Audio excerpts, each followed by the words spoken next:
Assalamualaikum dan selamat berpuasa, Prof. Saya Muhammad bin Mustafa.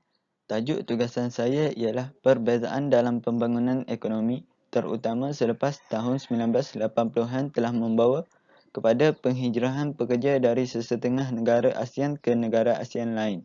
Bincangkan manfaat serta konflik yang terhasil daripada aliran penghijrahan ini kepada kedua-dua negara terlibat, serta langkah yang telah diambil oleh kerajaan negara-negara tersebut untuk mengatasi konflik yang timbul. Soalan ini merujuk kepada negara Malaysia dan Kemboja. Pengenalan. Pembangunan yang tidak rata atau tidak seimbang di peringkat antarabangsa telah menyebabkan berlaku penghijrahan penduduk dari negara yang mundur atau kurang maju ke negara yang lebih maju. Pembangunan yang tidak seimbang ini juga menyebabkan wujudnya negara maju, negara sedang membangun dan negara mundur.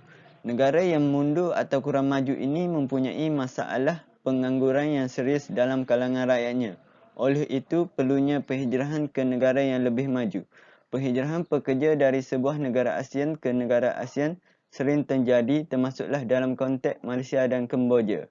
Pembangunan ekonomi Malaysia lebih maju berbanding dengan negara Kemboja telah menyebabkan berlaku penghijrahan penduduk Kemboja ke negara ini. Terdapat dua gelombang penghijrahan warga Kemboja ke Malaysia. Gelombang yang pertama ialah terdiri daripada golongan Kemboja Muslim atau Cham Muslim yang lari dari pergolakan politik antara tahun 1979 hingga 1993. Golongan ini datang ke Malaysia dan menetap di Malaysia. Manakala yang kedua pula adalah golongan migran yang mana menetap sementara di Malaysia bermula sekitar tahun 1998 hingga sekarang. Ini merujuk kepada golongan warga Kemboja yang datang untuk bekerja di negara ini. Aliran penghijrahan pekerja Kemboja ke Malaysia memberi faedah atau manfaat kepada kedua-dua negara. Manfaat kepada Malaysia adalah dapat mengatasi masalah kekurangan sumber tenaga kerja dalam bidang tertentu. Malaysia terpaksa bergantung kepada pekerja dari Kemboja dalam beberapa bidang tertentu termasuklah dalam bidang pembinaan, perladangan dan perkhidmatan pembantu rumah.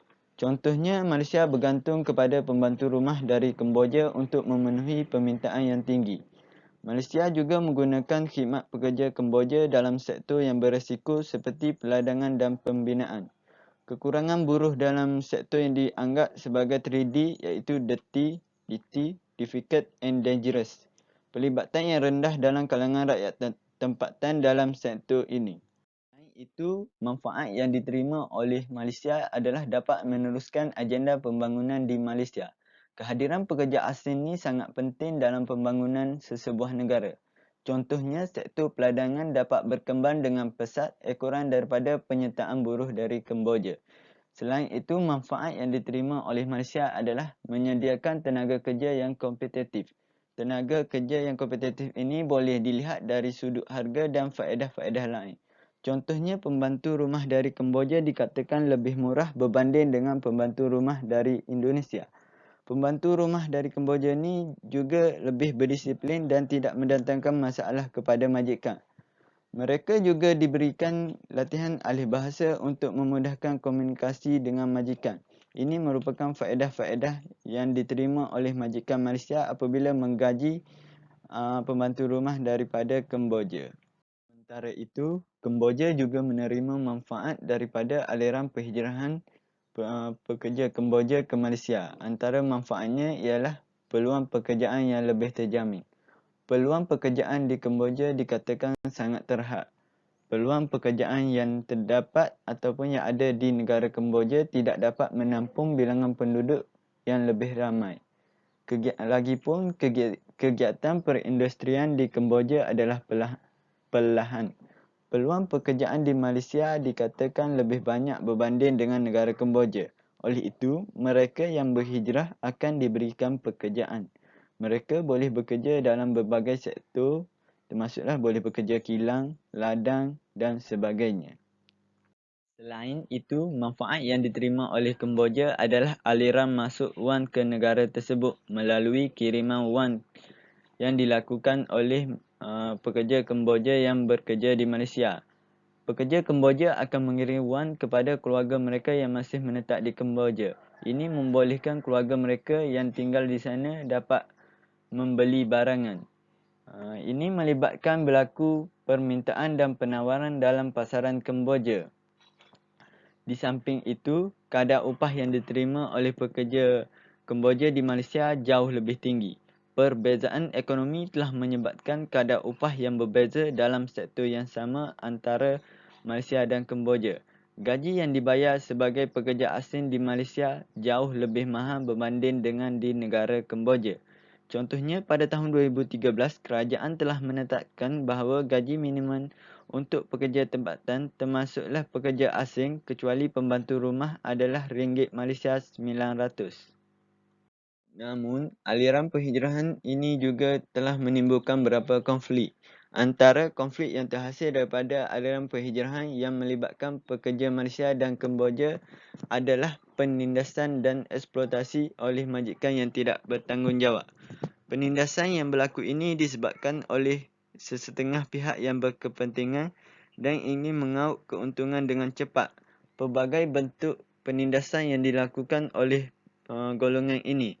Contoh penindasan terhadap pekerja Kemboja yang bekerja sebagai pembantu rumah yang mana dilaporkan didera, dipaksa bekerja lebih masa tanpa bayaran gaji yang setimpal.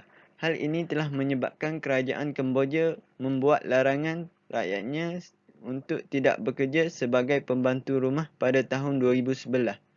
Kerajaan Kemboja menuntut hak terhadap rakyatnya yang bekerja di Malaysia. Selain itu, konflik yang terhasil adalah kemasukan pekerja yang tidak berdaftar.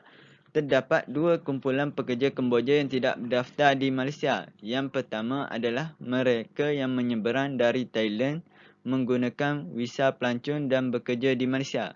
Mereka masuk menggunakan visa pelancong tanpa permit pekerjaan yang sah dan terus menetap di Malaysia untuk bekerja.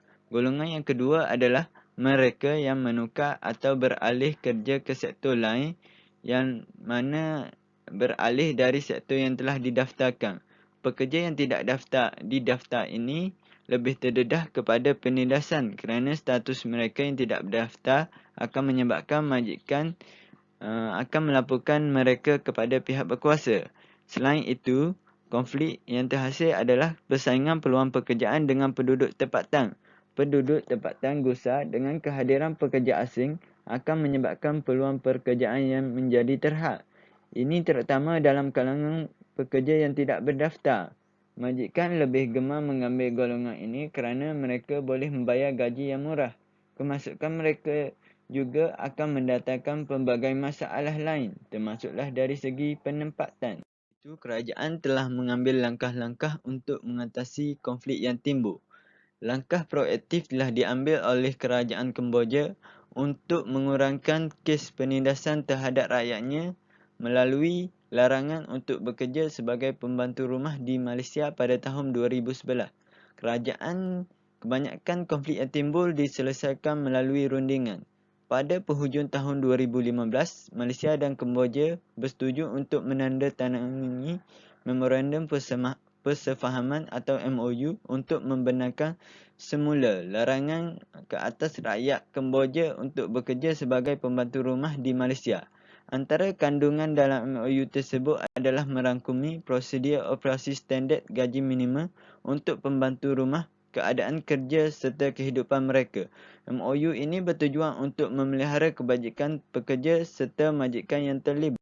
Mengatasi kemasukan pekerja asing tidak berdaftar adalah melalui pemindaan undang-undang yang berkaitan. Contohnya, kerajaan Malaysia telah meminda Akta Imigresen 1959 pada Ogos 2002 untuk mengawal kemasukan pekerja asing yang tidak berdaftar. Penubuhan Mahkamah Imigresen untuk pengusiran dan proses penghantaran balik ke negara asal. Pada tahun 2011, kerajaan melancarkan program NAMPI yang memberi ruang bagi pendatang tanpa izin untuk berdaftar dan mendapat pengampunan. Program NAMPI ini terdiri daripada 6 fasa iaitu pendaftaran, pemutihan, pengampunan, pemantauan, penguatkuasaan dan pengusiran. Bagi mengatasi masalah persaingan peluang pekerjaan pula, kerajaan bertindak untuk mengawal kemasukan pekerja Kemboja mengikut sektor tertentu untuk memastikan tidak berlaku kebanjiran pekerja dari Kemboja di Malaysia. Contohnya, sektor yang dibenarkan untuk menggaji pekerja asing dari Kemboja adalah sektor peladangan. Ini adalah untuk memastikan kemasukan mereka tidak menjejaskan peluang pekerjaan rakyat tempat. Kesimpulannya, pembezaan dalam pembangunan ekonomi telah menyebabkan berlaku penghijrahan pekerja dari sesebuah negara ke sesebuah negara. Penghijrahan ini akan memberi manfaat kepada kedua-dua belah negara terlibat, yang mana ini merujuk kepada win-win situation. Penghijrahan juga akan menyebabkan timbulnya pelbagai konflik kepada kedua negara. Oleh itu, pendekatan yang betul perlu diambil oleh kerajaan Malaysia dan Kemboja untuk menyelesaikan segala konflik yang timbul.